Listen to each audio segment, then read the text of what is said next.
Olá pessoal, meu nome é Paulo Seleguin, sou professor aqui da USP de São Carlos e mais um vídeo aqui de resolução de exercícios associado à nossa segunda aula. Energia e desordem foi o tema da nossa segunda aula. Então vamos lá rapidamente, vamos ler o enunciado juntos aqui. Um cilindro isolado termicamente é dividido em dois compartimentos por um pistão capaz de se mover sem atritos e sem que os gases possam vazar. Uma das câmaras contém inicialmente 1 metro cúbico de nitrogênio a 500 kPa e 80 graus Celsius, enquanto a outra contém 1 metro cúbico de hélio a 500 kPa e 25 graus Celsius. O peso do pistão e as dimensões do pistão são desprezíveis, mas ele permite a passagem de calor de forma que, após algum tempo, o equilíbrio térmico é alcançado. Calcule a temperatura ao final do processo e eu coloquei reticências aqui porque, como sempre, eu quero aproveitar esse exercício que eu adaptei do nosso livro-texto, capítulo 4, exercício 138, adaptei para calcular até bem mais coisas do que ele pede. Correto? Então, vamos ver aqui, como eu sempre digo, olhar a coisa de uma maneira um pouco mais objetiva em termos das equações governantes do problema. Elas são de duas naturezas, eu chamo de configuração operacional, quer dizer, a pressão comum nos dois, do nitrogênio e do hélio. Lembra, o último exercício que eu resolvi tinha uma mola aqui embaixo, então isso fazia a pressão ficar, criava um delta de pressão. Uma outra possibilidade é o peso do êmbolo aqui ser diferente de zero, ser não desprezível. Nesse caso, não tem massa, não tem peso, não tem mola, então as pressões são iguais. A outra condição importante é que o volume total é constante. A gente vai supor que o vaso ali que contém esses gases é indeformável, então, seja como for, o volume instantâneo de nitrogênio, o inicial a gente sabe que é o metro cúbico, mas o volume final nós vamos calcular. Então, seja como for, em qualquer situação, o volume de nitrogênio mais o volume de hélio é constante igual a, digamos, 2 metros cúbicos, isso a gente já sabe. E uma outra coisa que a gente vai usar, que já está mais ou menos intuitivo, como ele é isolado termicamente, a sua, digamos assim, temperatura média não muda, tá? Só que, inicialmente, as temperaturas são diferentes, 80 graus aqui no nitrogênio e 25 para o hélio. Tá? Mas o fato, então, é que a energia interna do sistema permanece constante, tá? No início e no final do processo, a energia total. Obviamente, pode haver variações individuais aqui. Tá mais ou menos claro que o mais quente aqui, o nitrogênio, vai ceder calor para o hélio, que é o mais frio, de 80 para 25 graus. As outras condições que a gente tem são de equilíbrio termodinâmico das fases, dos componentes aqui, no caso do nitrogênio e do hélio. Tá? Como eles estão separados, então a gente pode escrever duas equações de estado para eles. A gente vai usar de gás perfeito, e no exercício de hoje eu vou justificar por que a gente pode usar a equação de gás perfeito nesse caso. Então, a pressão do nitrogênio vezes o volume é igual a massa, a gente não sabe ainda quanto tem, a sua constante, vezes a temperatura aqui na escala absoluta, mesma coisa para... Aqui ficou CO2, porque eu peguei do exercício passado, Então, corrijam ali no enunciado, aqui seria hélio, ok? Me perdoem aqui a falha. Hélio. Então, a pressão do hélio vezes o volume do hélio é a massa vezes a constante vezes a temperatura. Combinando essas equações todas, a gente tem, na verdade, o seguinte, Olha que interessante. Isso aqui eu até vou sugerir que vocês façam essa manipulação, eu estou omitindo, só para ganhar um pouquinho de tempo. Se você pegar aqui, por exemplo, a equação do volume total, e substituir aqui o volume do hélio que você calculou da sua equação de gás perfeito, e o volume acho que eu falei invertido, o volume do nitrogênio, calcular aqui a partir da sua equação de gás perfeito, o volume do hélio, calcular aqui a partir da sua equação de gás perfeito, você vai chegar nessa primeira relação aqui, que a pressão, que é comum para todo mundo, vezes o volume total, é a massa vezes a constante vezes a temperatura de cada um. E isso é interessante, porque será que é constante? O volume total a gente sabe que é constante, mas a pressão total, a pressão comum, ela varia? Se você pensar que a energia não varia, né, porque a gente sabe que a energia total não varia, e a energia total é a energia do nitrogênio e do hélio, e se você escrever a energia do nitrogênio e do hélio, considerando que ele é um gás perfeito, ou pode ser modelado com um gás perfeito, a gente lembra a equação 3/2 da massa vezes a constante vezes a temperatura. Então é a parcela do nitrogênio, é a parcela do hélio, né, e, consequentemente, se a gente sabe, né, que isso aqui é constante, repara, o lado direito aqui dessa igualdade é só multiplicar ali em cima por 3/2. Tá? Então, a gente conclui, se U é constante, V é constante, a gente conclui que, na verdade, PV é constante, mas P também é constante. Isso é interessante porque significa o seguinte, inicialmente eles estão à mesma pressão, mas estão a temperaturas diferentes. Poderia surgir a dúvida se, durante o processo de transferência de calor, né, do 80 para o 25, as pressões pudessem variar. Né? Na verdade, então, isso está mostrando que não. Uma outra forma de mostrar isso, né, é fazer o equilíbrio de forças aqui. Tá? Bom, são as nossas equações de trabalho, eu uso aqui os personagens, né, o Asterix e o Obelix, porque mais à frente eles vão voltar aqui em momentos importantes, só para vocês poderem referenciar nos slides anteriores, né, de onde é que partiu aquela equação que eu vou usar naquele momento. Vamos em frente aqui, eu vou, conforme a gente viu na última aula, né, eu falei do coeficiente de compressibilidade, então vamos calculá-lo a partir das temperaturas e pressões reduzidas, né, tanto para o nitrogênio quanto para o hélio. Tá? Então a gente vai lá na tabela, ver aqui qual é a temperatura crítica. Né? Lembra, o coeficiente de compressibilidade ele é calculado a partir de parâmetros do ponto crítico. Então, temperatura e pressão do ponto crítico, não na tabela, né? No caso do nitrogênio, menos 146,958, e a pressão aqui 33,958 bar. Gozado que repetiu o número aqui. Né? Mesma coisa aqui para o hélio.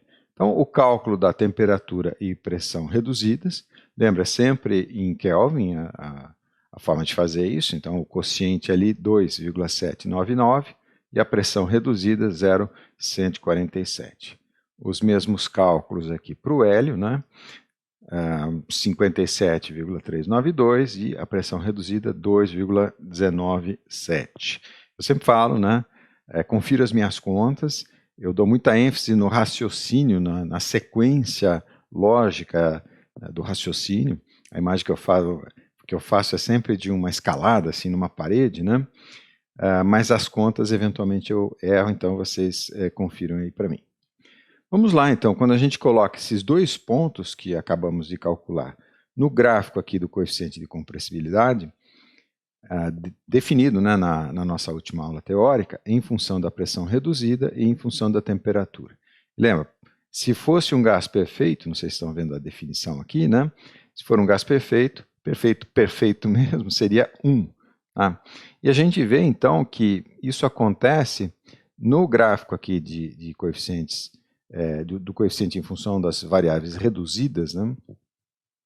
A temperatura reduzida maior do que 2. Né? Então, no caso aqui deixa eu até voltar um slide, né? No caso do hélio 57,2,19, tá? Então está bastante próximo aqui da reta 1, né? Z igual a 1, esse pontinho aqui que eu marquei, e no caso do nitrogênio também, bem acima. Uma recomendação que eu faço, né? A gente pode usar o modelo de gás perfeito quando a temperatura reduzida é maior do que 2, tá? E aqui está bastante razoável aqui o uso do modelo de gás perfeito. Vamos em frente, né? Se é assim, então vamos usá-lo, facilita bastante. No caso, as duas constantes eu coloquei, a constante de gás do nitrogênio e a constante de gás perfeito do hélio, tá? E usando aqui os dados que a gente tem o quê? Volume, tá? Pressão e temperatura, tem tudo na verdade, só falta calcular o que é a massa.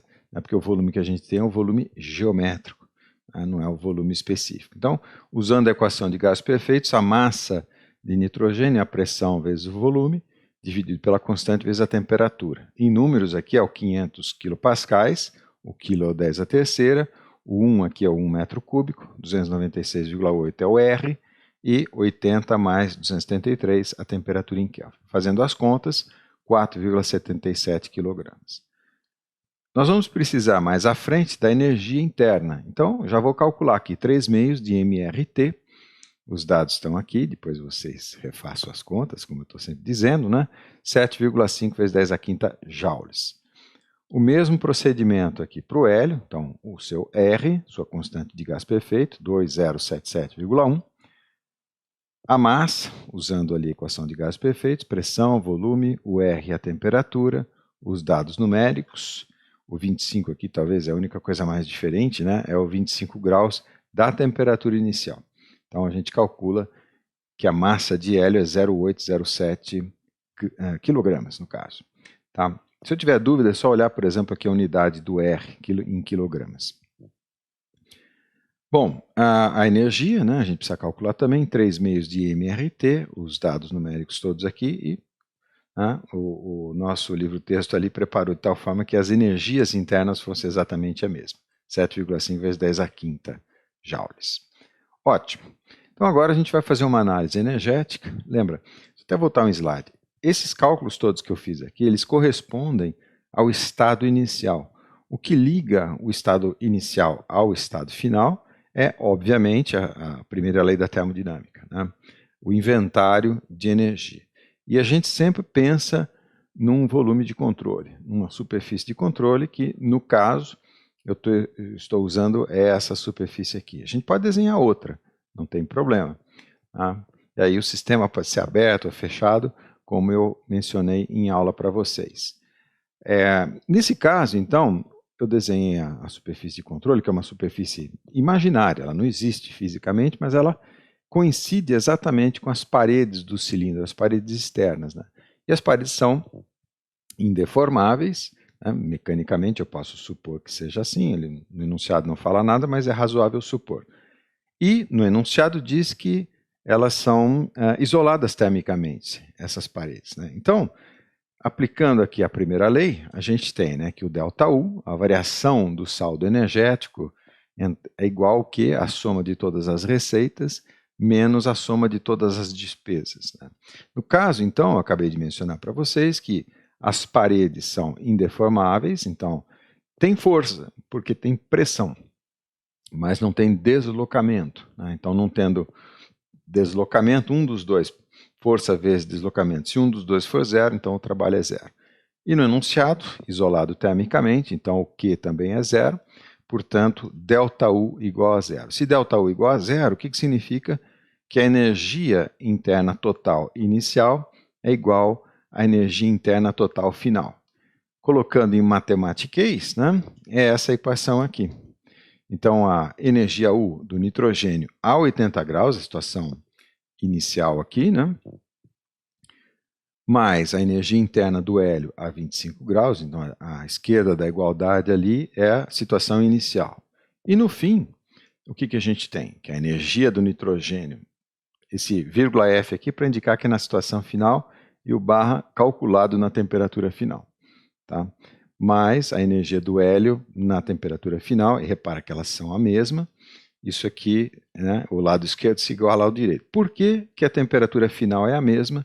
Porque no enunciado ele fala, né, que depois de um certo tempo, aqui é temperatura maior, menor, o êmbolo permite a passagem do calor, então vai se alcançar o equilíbrio térmico, né? Térmico e, na verdade, também termodinâmico, né? Não é só térmico. Mas significa o seguinte, basicamente, que a temperatura final é a mesma para o nitrogênio e para o hélio.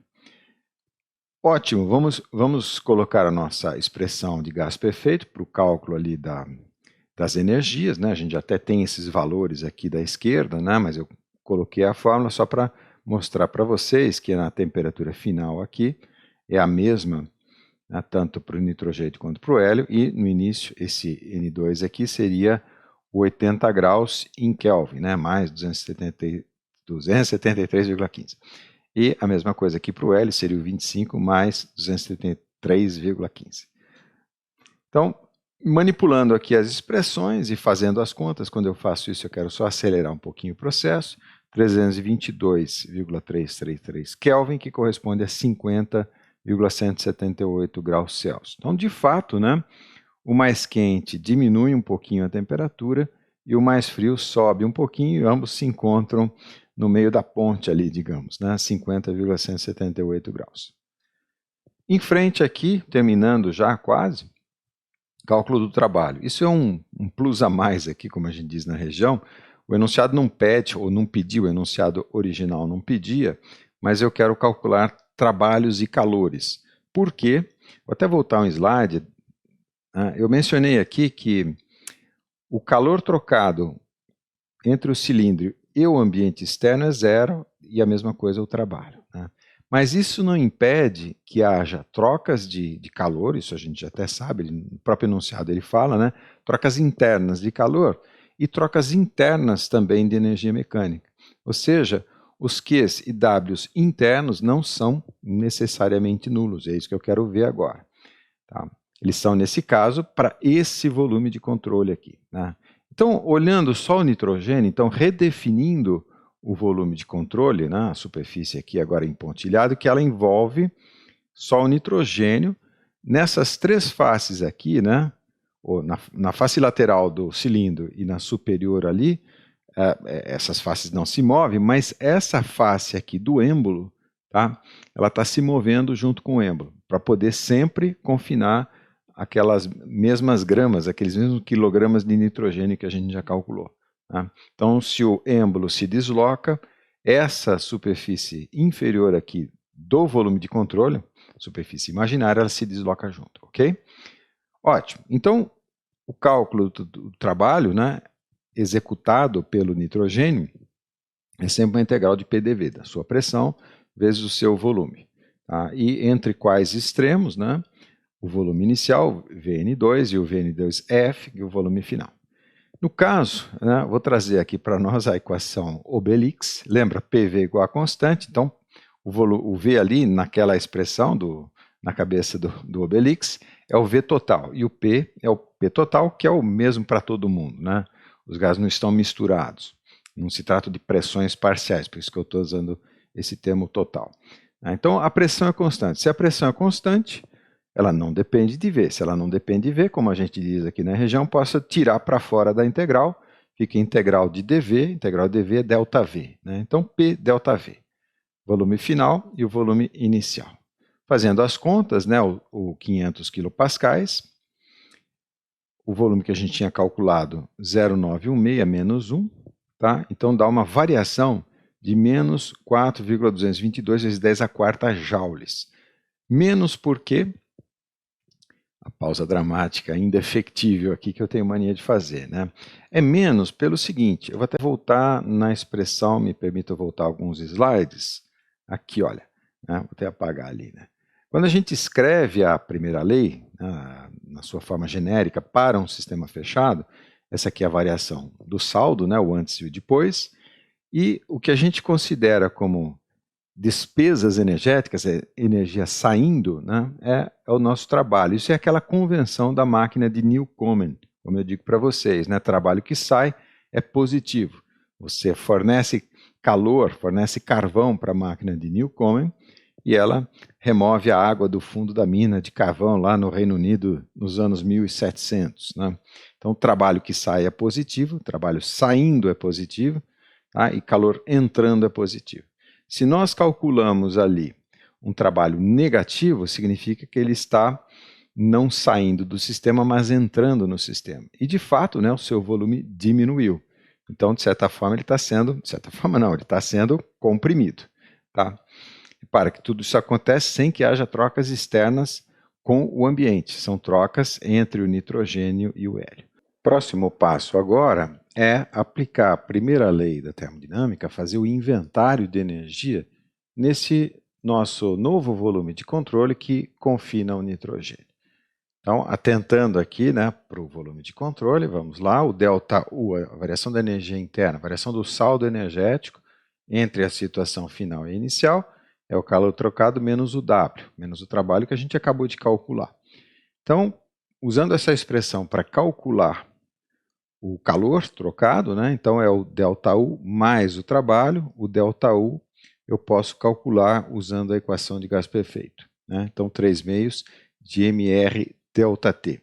Já que o M é constante, não varia, né? O R também, então posso explicitar aqui na forma de delta T mais o trabalho. Então, fazendo as contas, 3 meios de 4,77, a massa 296,8, o R 50,178 menos 80, mais menos 422 vezes 10 a quarta joules. Tá? Fazendo as contas, então a gente obtém menos 1,056 vezes 10 a quinta. Né? Então, o trabalho é negativo, significa que ele está entrando, né? O nitrogênio está recebendo o trabalho, e da mesma forma, se o calor é negativo, o calor está saindo do nitrogênio. Tá? Mesma coisa, agora rapidinho, né, para o hélio. Então, é o mesmo raciocínio, eu posso ir mais rápido, né? A nossa equação Obelix permite dizer que a pressão é constante. Como a gente diz aqui, tira para fora da integral. Então, eu tenho a integral de dV, que é P delta V. Então, no caso do hélio, os 5 kPa, ou 500 kPa, melhor dizendo, né? Vezes o delta V, que é 1,084 menos 1, então dá exatamente o mesmo trabalho que a gente tinha calculado no slide anterior, só que com sinal trocado, 4,222 vezes 10 a quarta joules. Agora o volume de controle é outro, né? Ele confina o hélio, então o delta U do hélio é o Q menos o W. Mesma coisa, a gente vai usar essa expressão para calcular o calor trocado, né? Então, igual ao ΔU mais o trabalho. ΔU é 3 meios de mR ΔT, tá? Mais o trabalho, aqui fica um errinho, né? Deixar aqui o mais. Eu acredito que a conta esteja certa, porque eu não fiz no slide aqui, né? Estou até vendo ali embaixo, mas vamos lá então. Calculando aqui, né? 3 meios de 0,807, a massa, o R do hélio. Aqui o ΔT vale uma observação. Por que eu fiz o ΔT em Celsius e não em Kelvin? Já que quando eu quero calcular as energias absolutas, eu tenho que usar a escala Kelvin, né? No caso, como é ΔT, aquele termo mais 273, ele se cancela, né? Porque para uma vai ficar mais 273 e na outra temperatura, aqui o 25, né? Vai ficar menos 273 e eles vão se cancelar.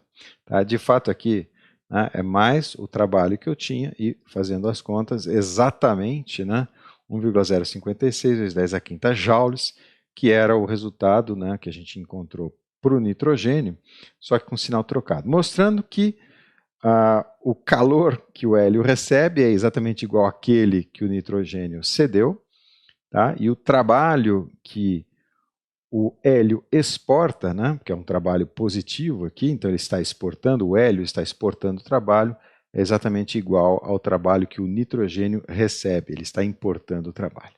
E é isso, tá? Espero que eu não tenha cometido nenhum erro aqui nos cálculos, né, mas se eu errei, vocês me avisam, aí eu corrijo para os próximos alunos. Até o próximo exercício resolvido então, pessoal.